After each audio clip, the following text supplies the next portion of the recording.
আজকে সকাল সকাল তোমরা তো দেখেই ফেলেছো আমাদের খুনসুটির একটা ভিডিও। বিকেলে চলে গিয়েছিলাম ভাইয়ের সাথে একটু বেড়াতে। তারপর আসলাম দোকানে, দোকান ছিল বন্ধ, দোকানটা খুলে নিলাম আমি আর ভাই মিলে। তারপরে এই যে চলে আসলো তোমাদের দাদা। আর যেমন কি বলেছিলাম, অবশ্যই তোমরা আজকের থেকে আমার সাথে দাদাকেও সমানভাবে দেখতে পাবে আমার মিনি ভ্লগে। তো দাদা এখানে আমাকে লেজ খাইয়ে দিয়েছিল, কারণ আমাদের দুজনের জোরদার একটা ঝগড়া হয়েছিল। তারপরে তার সঙ্গে সঙ্গে নেমে গেল জোরদার একটা বৃষ্টি।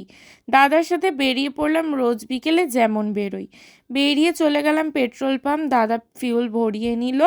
তারপর আমরা একটু বিল্লোরানিকে বের করে চলে গিয়েছিলাম আমাদের গোলু সোনাকে দিদুন বাড়ির থেকে নিয়ে আসার জন্য, কারণ ও ছিল আজকে দিদুন বাড়িতে।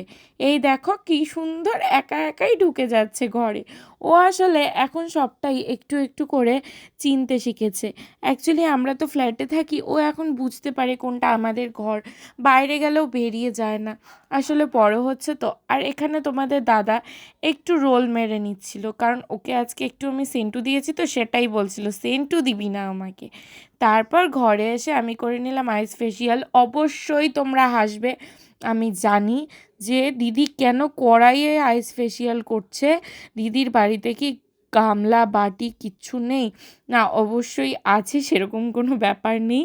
বাট কি বলবো বলো তো, আমি তো একটু আজব দেশের গজব আজুবা, তো আমার একটু কড়াইতে সুবিধা হয়। আর এই দেখো, আইস ফেসিয়ালটা করার পর আমার স্কিনটা সত্যি খুব রিল্যাক্স হয়, কারণ আমি কালকে ভ্যাক্স করিয়েছি। তারপর বাবাকে ইনসুলিন দিয়ে নিলাম, তোমরা তো জানো বাবার শরীরটা ভালো না এই দানিক। তারপর এই যে মা চিকেন রান্না করেছিল, তোমরা আগেও ক্লিপে দেখলে, দাদাভাই চিকেন নিয়ে যাচ্ছে, দাদাভাইদেরও দেওয়া হয়েছে। তো আজকের মতো এতটুকুই, কালকে ফিরছি নতুন কন্টেন্টের সাথে। Bye bye.